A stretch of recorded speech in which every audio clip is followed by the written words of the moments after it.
Okay, and hello, and we're back at the Western Basalts. So, if you look at this system, you can see how the tree has forced the rock apart. But as you can see that the rocks are pretty much like pillow basalts. Not really, they form in water, but this was formed in dry land. You can see the erosion. So in between, you've got a lot of erosion between the rocks. Some of that would have been trees, but this is a fracture in the rock that has been eroded. You can see this is erosion like a pillow. So yeah, comes off. So onion exfoliation, a lot like the granites that you can see. And you can see this is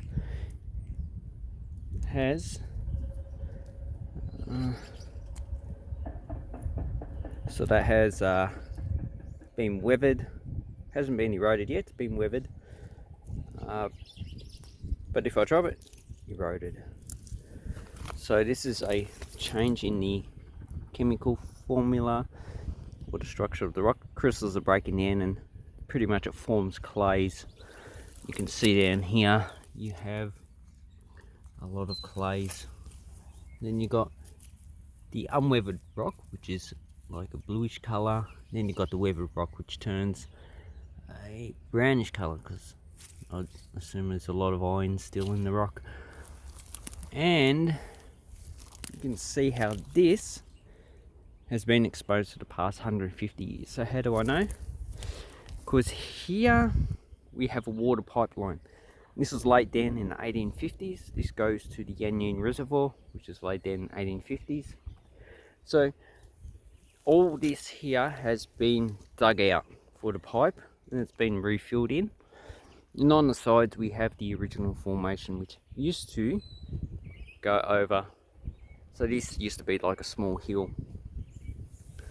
And these trees, if I was to guess, I'd say this tree is probably at least 100 years old. So you need to take the diameter of the tree to get an age, but that's just a guess. It could be like 50 to 100. It's not as old as the trees near my house, but you can see how the tree puts its roots through the rock formation and splits it apart. You can see the splitting there and there as well. So this is one way that rock is broken down. And then as you've got biological breaking down the rock, so biology, plants, fungi, you've got lichen, tree roots, and other organisms, also insects as well.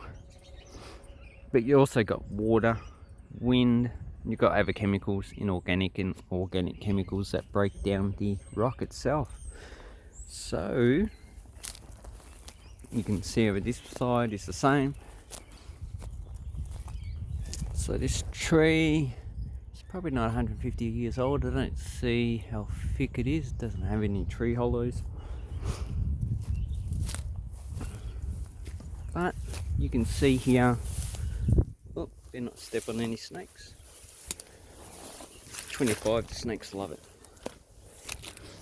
So you can see how this rock has been broken apart. You see the pressure that's been put on the rock, and it's highly fractured. So, and this tree is pretty thick, so maybe it is 150 years old. But as you can see, over here we have large formations, and over here we have small ones, so a lot of broken down ones. So the tree is doing quite a good job at making the rock from a large formation to smaller formations. Makes it easier to weather and to erode. So as you can see over there, we don't have much of a slump in the smaller rock particles, but here we have a lot of soil, and Yep. And a lot of smaller rocks as well. So that's just one way that rock is eroded and weathered and eroded. So next time you see this, just think to yourself, how long has this tree been here? And how long has it been eroding and weathering the rock? Or maybe just eroding the rock. And just think all different times periods this has been happening. Anyway, thank you very much, and just enjoy the show.